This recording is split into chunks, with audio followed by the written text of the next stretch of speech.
The Hall of Famer, Michael Irvin, NFL Network analyst, joining us, Dan Patrick Show.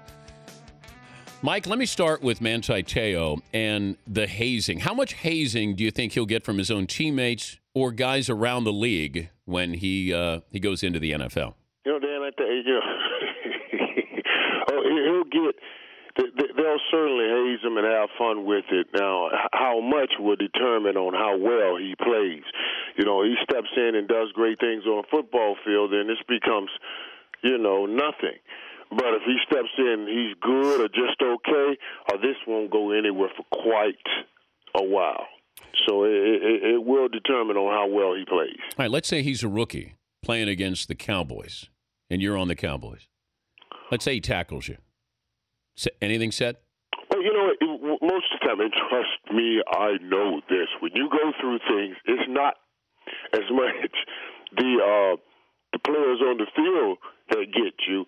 It's the walk out of the locker room all the way to the field. It's leaving the field. It's pulling up in the stadium. It's driving in any other city. They yell it everywhere. I can't even tell you the type of things they were yelling and saying to me when I got in situations. Man, one time I was in Carolina, and it was one of the lowest moments of the mess that I got in.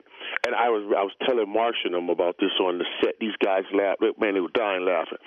And I was running because every time I stepped on the field, I would go hit every mark down the sideline. 100 marks mean I'll have 100 yards. And this was what I did on the field. So I'm running down the field in Carolina, and this guy, they stood up, and this guy had Michael Irvin, role model.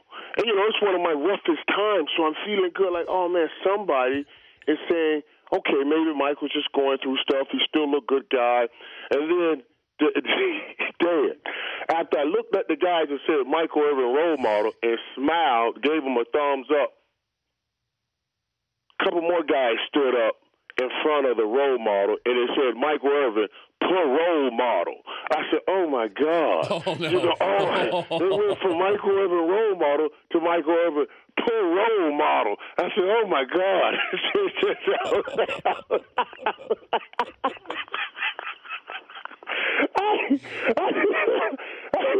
I told a couple of guys on the field, I said, look at this, man. We lost that game. We must have been laughing so hard. I was like, what was that right there? I always love when you say that every time you looked into the stands at a Cowboy game, you'd have the cleanest cut guys, white dudes wearing jersey. I see the little kid wearing, little white kid, beautiful little white kid, hair clean, cut, look, wearing him his jersey. I see the other kid, they look good wearing Troy jersey. The guy with my jersey on is the guy up there he's the hardest looking guy, and he just got out of Sing Sing. I said, why does he have to have on 88? Why does he have to have Guy had an ankle bracelet on. So the hardest looking brother, straight out of prison, has got the Irvin jersey. There was never teeth on. I was like, God Almighty, man. There's never the little clean cut 8-year-old kid who's got the Michael Irvin jersey on. And then what happens is I'm leaving, and that dude, he's always, Michael, man, hey, we got you back in prison. I'm like, come on, I don't want you to have my back in prison. What do you mean I don't have He's the playmaker, Michael Irvin, from the NFL Network, joining us, Dan Patrick Show. I saw where the Jets may entertain the idea of trading Darrelle Revis. Your thoughts about that? They look like hot mess without Darrelle Revis. I don't see how you get rid of the best player at that position in the league. But they're rebuilding, and he's really expensive. Yeah. Well, listen, that's why, and he should be expensive. You're rebuilding. Give yourself some type of a chance in a passing game. All right, I want to keep Darrelle Revis because I know he can shut down one guy. And during my rebuilding time, maybe I don't fall so far off the mountain because I can teach guys how to cover the rest of the field. That's what you do. You try to maintain. People talk a lot about what Atlanta Falcons did. They fell short this year. Look, Atlanta made a change and upticked their offense, made a lot of decisions to make a better football team without falling off. They've been winning 10, 11 games a year. I mean, the Jets, you let Darrelle Revis go, you got nothing on that team. I mean, nothing. Tom Brady got fined $10,000. He should have. Yeah, I agree. First-time offender, it was going to be $10,000 because people said, why wasn't he fined more? The first-time offender, they have these rules. Frank Gore got $10,500 for his socks, Mike. Hey, listen, man. I don't understand. You know, it took one or two of those little sock fines before I said $10,000. Now you won't get that again, buddy. I got 17 brothers and sisters, man, waiting on that money. You want to? But the Tom Brady thing. You know, I don't know. I thought to myself, wow, Tom, that's class. That's not class, man. But you know, I don't know why we expect our quarterbacks not to be so ultra competitive. You know, I was kind of torn with it because, all right, it's not class. You don't do that. But I want my quarterback to be ultra competitive like Tom Brady is. Well, but I don't have any problem with him being competitive. We know he is, and he trash talks with everybody out there. But that comes out sometimes, Dan. Yeah, but you can't try to injure. I mean, there's no other excuse for it. I don't know if he was trying to injure. He's trying to get back. I mean, you're going to kick a guy. You're not really going to hurt a guy. I didn't like that it went right at his knee. You know, he was just trying to get back. It was kind of like, now that I know.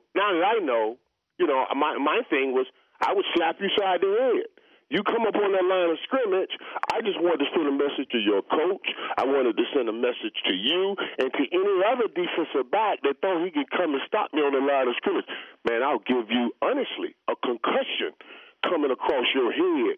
That's what I thought. Now I know better, but I wasn't really trying to hurt anybody. I was just trying to make you feel me. Yeah, but if you touch Brady, you know you're going to get flagged. I think defenders are saying, let's make it equal, level playing field here, and I think that's what the commissioner realized he had to do, that it's Brady, but you know what? I'm going to send a message to these defensive players that I am looking out for you as well. Yeah, and that's okay. He can send that message. That's a good message for him to send. It really is from the office. I thought Tom Brady sent a message that, you know, just because I'm a soft quarterback, just because I'm a soft, the worst athlete in the league quarterback doesn't mean I'm going to take this. You know. So, do you think that you could you beat Brady in a 40-yard dash running backwards? No. Shuffling. I don't like turn backwards. I can shuffle side to side and beat him in a 40-yard dash. Backwards, I would beat him by 10 yards. What about if I had Dion had to run 100. Brady ran a 40. Does Dion get to 100 before Brady gets to the 40-yard dash? Did you see Brady had a chance to run for I know. Down the other day? I know. He couldn't outrun Haloti Nada. That was Nada.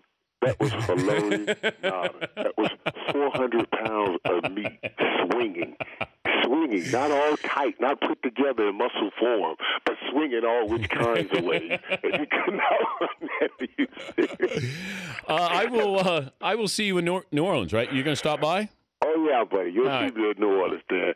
Dan, we got to get out again, Dan, in New Orleans. Man, I haven't been out with you since we were, Jacksonville years ago? Yeah, but we need to get out earlier in the evening. Why, Dan? Well, I'm sort of a senior citizen, and it's probably best for both of us if maybe we start at 5 and then wrap it up at around 7:30 in the evening. Oh, we can go 5 to 11, man. We just can't do an 11 to 5 crowd. No. And we had fun when we were in Jacksonville when we went out. And we had so much fun there. But here's the thing, though. I was going out with Michael that night, not the playmaker. Hey, we went out a couple nights now. And, what we got to do, we went out one night to this one spot. It was beautiful. It was beautiful people. They were everywhere. And then we thought one time, let's go back to that spot we went to last time. And when we came back, now the first time we went, it looked like Emily and Troy's people. The second time we went, it was all the 88 people in the club. And Dan was like, oh, my God, the club has changed. I said, yeah, Dan, these the brothers partying now.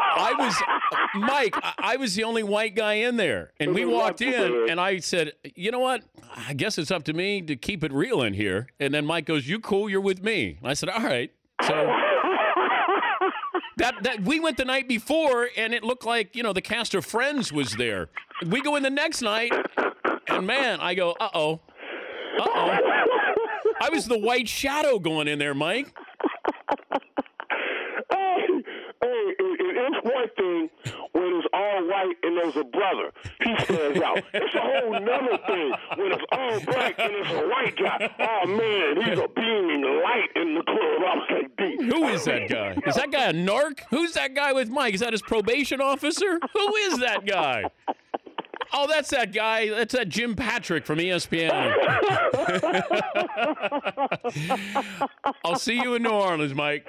Dad, I love you, man. I had a great time. Thank you, brother. That's Michael Irvin.